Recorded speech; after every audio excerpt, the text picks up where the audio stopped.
If you enjoy the topics and videos you see here on Power of Thought, please consider liking and subscribing to our channel. It would really help to support us. How do we know when our culture is in decline? All of the greatest civilizations in history, Egyptian, Roman, Greek, Chinese, Mongol, Mesoamerican, Spanish, British, all seemed as if they would last forever at the height of their flourishing. So what happened? Certain events, such as the Bronze Age collapse, have captivated historians and led to all kinds of speculation, from environmental to political. But what factor is shared across thousands of years and empires? And can we see this occurring today? In this video, we will take a look at the concept of decadence, particularly as Nietzsche describes it in his work, Twilight of the Idols, a book that attacked the very heart of European society at the time, and proved to be very insightful as the 20th century began to unfold. Through this, we hope to shed light on what sets the stage for decadence in the first place, and perhaps how we can do better. Before we can unpack this idea of decadence, we must first know where much of this begins. Perhaps one of the most influential human beings on Earth, in a time more studied and discussed than any other, Plato and the Athens of Socrates.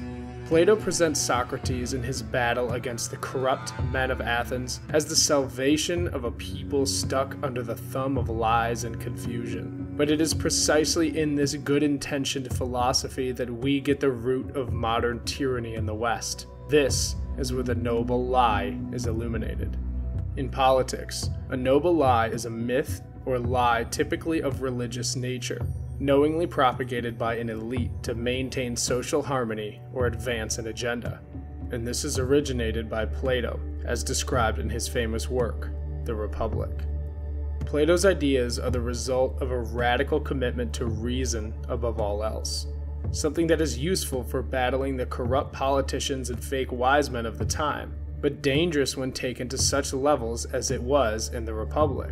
Plato held that all of the members of his ideal city-state would be divided into classes, and all except the philosopher kings would be told the noble lie, essentially a religious belief that the gods had imbued them with their lot, and thus there would be no civil strife and the lie would be justified.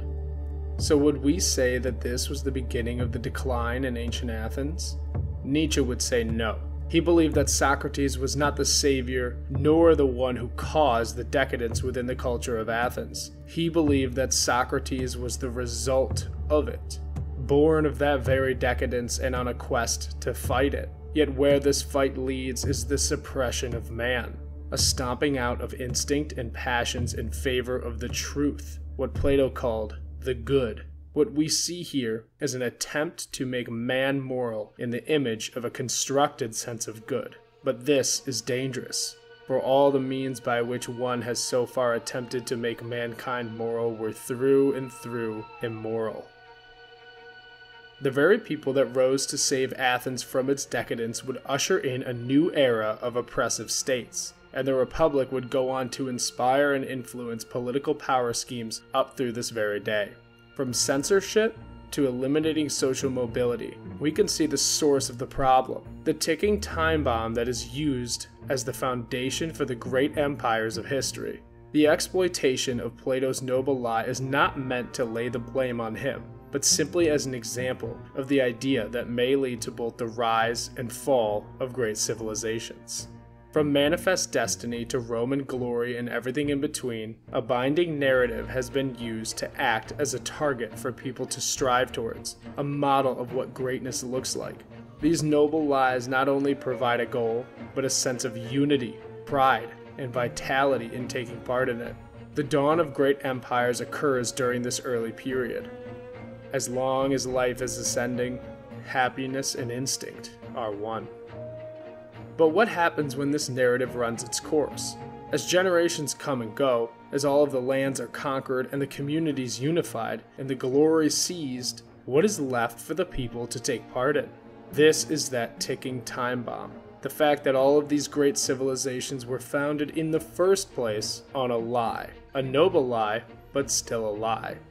Rome collapsed because strength and glory could not outgrow the swelling imperial state. Medieval Europe collapsed once the doctrines of church domination were questioned. And America sees complete disagreement and divide amongst its citizens because manifest destiny, the Cold War, and American exceptionalism have all vanished before our eyes, as they were made to be used to push the population for a purpose. They were noble lies. Essentially, if great nations provide all of the sense of meaning and purpose to their citizens around the noble lie, it is destined to fall apart. So the very thing that gives rise causes collapse.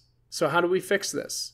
How do we uphold our commitment to each other as part of the same community or nation, but have our own personal values and views that don't entrench us in these noble lies? Nietzsche may have provided us with an answer to this in his first major work, The Birth of Tragedy, Out of the Spirit of Music.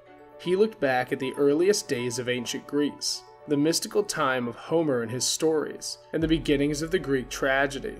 The age of Aeschylus and Sophocles, of art and amphitheaters.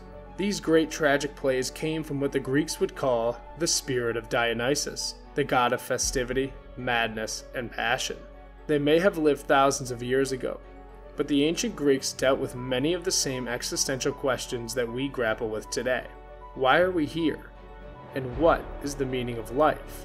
But what set them apart is how they dealt with it. Instead of noble lies meant to sugarcoat, distract, or suppress the realities of life, they took the harsh truths head-on with a great affirmation of life. A yes to life despite all its hardships and lack of answers. The tragic artist is not a pessimist. It is precisely he who affirms all that is questionable and terrible in existence. He is Dionysian. To overcome decadence, to save our civilization, we must transcend it. We must pursue beauty and adventure, all in the search of our identity on our own terms, not as some cultural notion or fairy tale tells us. In short, we do not need to change our government, we need to change ourselves. If we become independent and great individuals, our society will follow suit. No more noble lies, no more pretend truths so that the few may control the many.